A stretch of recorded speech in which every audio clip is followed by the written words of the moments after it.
अस्सलाम वालेकुम and welcome back to my routine blog. जी ये सुबह ना तकरीबन 6:15 का टाइम है। 6:15 ना गैस आ जाती है। तो आज जो है ना मेरे हस्बैंड तो अभी तक उठे नहीं, वो सो रहे हैं। तो मैंने कहा चलें सोते रहें।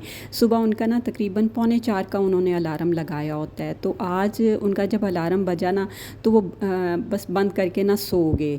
तो मैंने जो अब अलार्म लगाया होता है अपना 4:15 का, तो मैं उठी, मैंने नमाज़ पढ़ी और फिर मैंने कहा अच्छा चलो आज सोने दो। वैसे भी ऑफ़िस से आते हैं, काफ़ी काम का बर्डन भी है क्योंकि कोई गेम्स वगैरह हो रही हैं इस वजह से। तो मैंने कहा चलें आज सोते रहें, इसलिए फिर आज ना हम वॉक पे भी नहीं जा सके। तो मैं 6:15 बजे आ गई थी किचन में। तो मुझे ना अपने हस्बैंड के लिए लंच बॉक्स रेडी करना होता है, तो उसके लिए मैंने आज बनाना था भिंडी गोश्त। तो शुक्र है कि गोश्त वगैरह की तैयारी तो मैंने रात को ही कर ली थी, क्योंकि मुझे पता था कि सुबह तो इसने गलने में ना काफ़ी टाइम लेना है। अच्छा, ये कल रात का क्लिप है। तो मैंने इस तरह सारा गोश्त को बना के ना सारा कुछ डाल के तो मैंने इसको ना पका के रेडी कर लिया था। यानी कि अभी इसमें मैंने ऑयल नहीं डाला था, बाकी सारी चीज़ें डाल के मैंने इसको रेडी किया था। तो मैंने इसमें गोश्त डाला था और इसमें मैंने 2 प्याज और 2 टमाटर काट के डाल दिए थे। अदरक लहसुन का पेस्ट शामिल कर दिया था। 1 चम्मच नमक का, 1 चम्मच लाल मिर्चों का और आधा चम्मच हल्दी का और 1 चम्मच मैंने पिसा धनिया और आधा चम्मच ही मैंने इसमें ज़ीरा शामिल करके ना तो मैंने इसको पानी डाल के पकने के लिए हल्की आंच पे रख दिया था। क्योंकि काफ़ी दिनों से ना मेरे हस्बैंड कह रहे थे कि तुम ना कोई गोश्त वाली चीज़ बना लो, गोश्त वाली चीज़ बना लो। तो मैं उन्हें कह रही थी कि जब कभी ना मौसम अच्छा होगा, कोई बारिश वगैरह होगी तो फिर जो है ना मैं गोश्त बनाऊंगी। लेकिन बारिश तो अभी तक नहीं हुई, लेकिन कल चांसेस थे आने के बारिश के। तो मैंने कहा चलो आज जो है ना ये कर लेती हूँ काम। तो क्योंकि मुझे होता है कि नहीं, गोश्त खाने से ना फिर आपको प्यास बड़ी लगती है, तो और गर्मी भी शदीद है, इस वजह से मैंने कहा नहीं थोड़े दिनों के बाद बनाऊंगी, जल्दी जल्दी गोश्त नहीं खाया जाता। यहाँ पर ना मैंने भिंडी को फ्राई करके निकाल लिया था और अब मेरे हस्बैंड भी किचन में आ गए थे और उन्होंने बनानी थी अपने लिए चाय। गर्मी हो या सर्दी हो, उन्होंने सुबह जो है 1 कप भर के चाय का तो लाजमी पीना है और पीना भी अपने हाथ का है।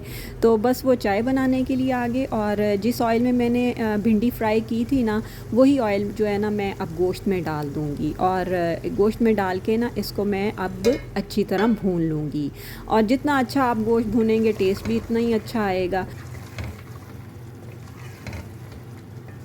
इस टाइम ना मेरे हस्बैंड मुझसे पूछ रहे थे कि तुमने मुझे ना सुबह उठाया क्यों नहीं।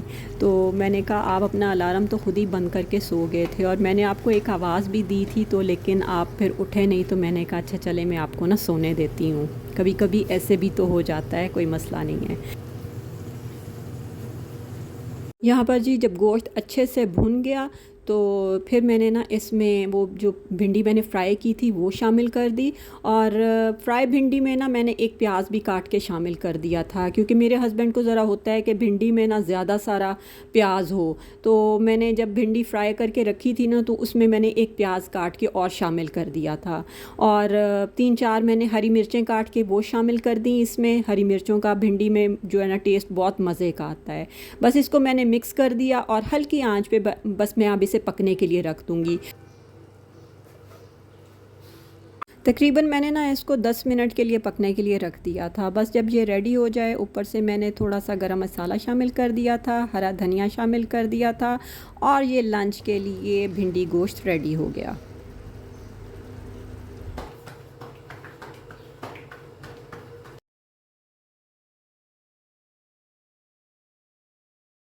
हर रोज़ सुबह उठना और उठकर वही काम करना, तो इसके लिए हम कैसे मोटिवेट रह सकते हैं? क्योंकि वही रोज़ रोज़ काम करने में बंदा ना बोर हो जाता है। लेकिन जब हम सुबह उठते हैं, मैं हम अपनी फैमिली को देखते हैं, तो बस फिर मैं कहती हूँ कि बंदा मोटिवेट हो ही जाता है। और फैमिली के लिए जब हम कोई फेवरेट खाना बनाते हैं, जैसे मैं अपने हस्बैंड के लिए बनाती हूँ, बच्चों के लिए बनाती हूँ, उनकी पसंदीदा खाना जब बनाती हूँ तो वो बड़े खुश होते हैं और खुश होकर खाते हैं। मैं तो फिर इससे भी मोटिवेट हो जाती हूँ और फिर बड़े शौक़ से काम करती हूँ। और मेरी कोशिश होती है कि मैं बच्चों की और हस्बैंड के पसंद का खाना बनाऊँ। और जब आप ये सोच लेते हैं ना कि ये आपका अपना घर है, और फिर आप ना छोटे छोटे कामों से भी बोर नहीं होते और सारे काम बड़े अच्छे तरीके से कर लेते हैं। यहाँ पर मैं दिखा रही हूँ कि कल मुझे ना किसी ने कमेंट किया हुआ था कि हॉट पॉट में दही तो बड़ी अच्छी जम जाती है, लेकिन अब फ्रिज में जगह नहीं बनती। तो यहाँ पर मैं दिखा रही थी कि छोटा अगर हॉट पॉट हो ना तो वो बड़ी आसानी से ढक्कन उतार के फ्रिज में आ जाता है। यहाँ पर जी मैंने अपने हस्बैंड के लिए लंच बॉक्स रेडी कर दिया है। भिंडी गोश्त है, रायता है, साथ में फुलके हैं और मीठे के तौर पे आज मैंने उन्हें गुड़ दे दिया है, क्योंकि वो हर खाने के बाद कुछ ना कुछ मीठा ज़रूर खाते हैं। कभी कोई कैंडी ले जाते हैं और कभी गुड़ ले जाते हैं, और अगर घर में कोई मीठा बनाया हो तो फिर मैं साथ में वो दे देती हूँ।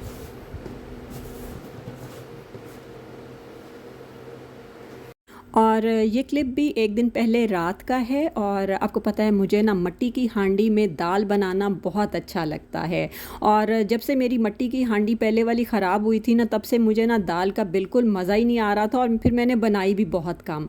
तो यहाँ मेरे हस्बैंड ना गए 7 अप और वहाँ से ये मिट्टी की हांडी लेके आए थे। ये तकरीबन ना 600-650 की आ गई थी। और इसको जो है आपने फ़र्स्ट टाइम जब इस्तेमाल करना होता है ना, तो आप ये करें कि इसको सारी रात के लिए एक टब में ना पानी में भिगो के रख दें। सुबह जो इसको निकाल दें और 3-4 घंटे के लिए खुश्क करने के लिए रख दें। उसके बाद क्या करना होता है ये मैं आपको बाद में बताती हूँ। पहले ये देखें, ये मैंने ना दराज से फ्रिज के लिए मैट्स मंगवाए हैं। ये पूरा ना एक रोल था, उससे ये 3 उसी फ्रिज के साइज़ के मैंने काट लिए, और बाकी ये एक बच गया। मैंने कहा चलो किसी कैबिनेट वगैरह में बिछा दूँगी। तो अब मैं क्या करूँगी कि पहले फ्रिज में से ना सारी चीज़ें निकाल के बाहर रख दूँगी, और फिर पहले मैं अच्छे से ना फ्रिज को नीचे वाला हिस्सा सारा अच्छे से साफ़ कर लूँगी, और साफ़ करने के बाद फिर मैं ये मैट्स बिछाऊँगी। ये मैट्स ना बिछ के वाकई बड़े खूबसूरत भी लगे थे, और दूसरा ये ना बड़ी सहूलत हो जाती है। एक तो नीट एंड क्लीन बड़ा अच्छा लगता है, और दूसरा जो है आपकी ना कोई चीज़ अगर गिरती है तो वो नीचे वाले हिस्से में फिर नहीं जाती। पहले ये होता था पानी भी गिरता था ना, तो वो नीचे जो चीज़ रखी होती थी उसके अंदर चला जाता था। तो मैंने कहा कि ना फ्रिज मैट्स मंगवा के ना ये बिछा देती हूँ, ताकि ये मसला तो हल हो जाए। अच्छा, यहाँ पर आपने जब मैट बिछाना है ना, तो आपने इस तरह रखना है कि जो स्लाइडिंग साइड होगी ना वो ऊपर की तरफ आएगी, और जो ग्रिपिंग साइड होगी वो नीचे की तरफ आएगी। ये मैं आपको दिखा भी रही हूँ कि वो इससे ना फिर बड़ी अच्छी एक ग्रिप रहेगी, और ऊपर से जो चीज़ आप निकालना चाहें या रखना चाहें तो उससे ना ये जो मैट है ये स्लिप नहीं होगा। अभी मैं आपको जो शॉपिंग बैग में चीज़ें दिखा रही थी वो सूजी थी। तो मैं ना गर्मियों में ना सूजी भी फ्रिज में रखती हूँ, ताकि इसमें ना कीड़ा वगैरह ना जाए। तो यहाँ पर मैं एक छोटे से बॉल में ना फिर मीठा सोडा डाल के उसे साइड पे रख देती हूँ, ताकि फ्रिज की जो चीज़ों की स्मेल होती है ना एक दूसरे के अंदर नहीं जाती। तो ये मैं हमेशा 1-2 महीने के बाद इसको चेंज करती रहती हूँ और इस तरह करके रख देती हूँ। और यहाँ पर जी आते हैं अब हांडी की तरफ। और हांडी को 3-4 घंटे गुजर गए थे, अच्छे से खुश्क होगी। तो फिर अब आपने क्या करना है कि सरसों का तेल लेना है, और हांडी के अंदर बाहर अच्छे से हर तरफ से लगा देना है, और उसे अब आपने हल्की आंच पे 5 से 7 मिनट के लिए पका लेना है। इसके अंदर कोई चीज़ नहीं डालनी, बस खाली आपने इसको पका लेना है, और बस फिर आपके लिए ये इस्तेमाल के लिए हो जाएगी। वैसे मैं ना अगर इसमें कहते हैं कि दूध पहले दफ़ा बॉयल करें ना, तो वो भी बड़ी अच्छी फिर हांडी पक्की रहती है, यानी कि गैस वाले चूल्हे पे भी नहीं टूटती। तो यहाँ पर मैं अपनी बेटी के लिए उसका फेवरेट खाना काढ़ा बना रही थी, जो कि मेरी फैमिली डिश है। तो मैंने कहा ये मैं आपके साथ भी रेसिपी शेयर करती हूँ, क्योंकि बहुत से जो मेरे सब्सक्राइबर हैं पूछ चुके हैं कि इसकी रेसिपी क्या है। तो जी काढ़ा बनाने के लिए ना सबसे पहले मैंने उसमें थोड़ा सा पानी डाला था, 15 से 20 जवे लहसुन के शामिल किए थे, एक छोटी सी प्याज मैंने काट के शामिल कर दी थी, 1 चम्मच मैंने इसमें नमक का शामिल किया था, आधा चम्मच मैंने लाल मिर्चों का, और थोड़ी सी हल्दी। हल्दी इसमें थोड़ी सी आपने ज़्यादा डालनी है, और ऑयल डाल के मैं इसे हल्की आंच पे पकने के लिए रख दूँगी। जब ये थोड़ा सा पक जाएगा, यानी कि लहसुन के जवे नरम पड़ जाएंगे, तो फिर मैं लहसुन के जवों को इस तरह मैश कर लूँगी, और मैश करते करते फिर बिल्कुल जब मिक्स हो जाएंगे तो फिर मैं मिसाले को अच्छे से भून लूँगी। जब मिसाले का ऑयल ऊपर आ जाएगा तो देखें मैंने साथ में दूध भी बॉयल होने के लिए रखा है। इस सालन में दूध डलता है, तो मैं जो बॉयल दूध है इसमें शामिल कर दूँगी।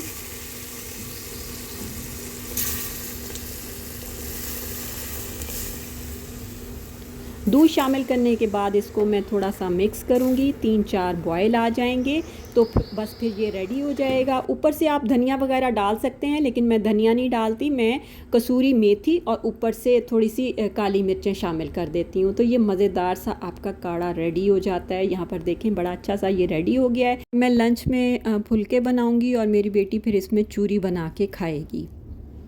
मेरी बेटी ने तो खाना था काढ़ा, लेकिन मैंने खाना था भिंडी गोश्त, तो बस मैंने यहाँ पर अपने लिए प्लेट रेडी की और साथ में मैंने ना नमकीन लस्सी बनाई थी, क्योंकि भिंडी गोश्त हो, साथ में फुलके हों, साथ में नमकीन लस्सी, तो मैं कहती हूँ दोपहर के खाने का मज़ा दुबाला हो जाता है। यहीं पे करते हैं वीडियो का एंड, क्योंकि बाहर बहुत तेज़ बारिश हो रही है। ओके, अल्लाह हाफ़िज़।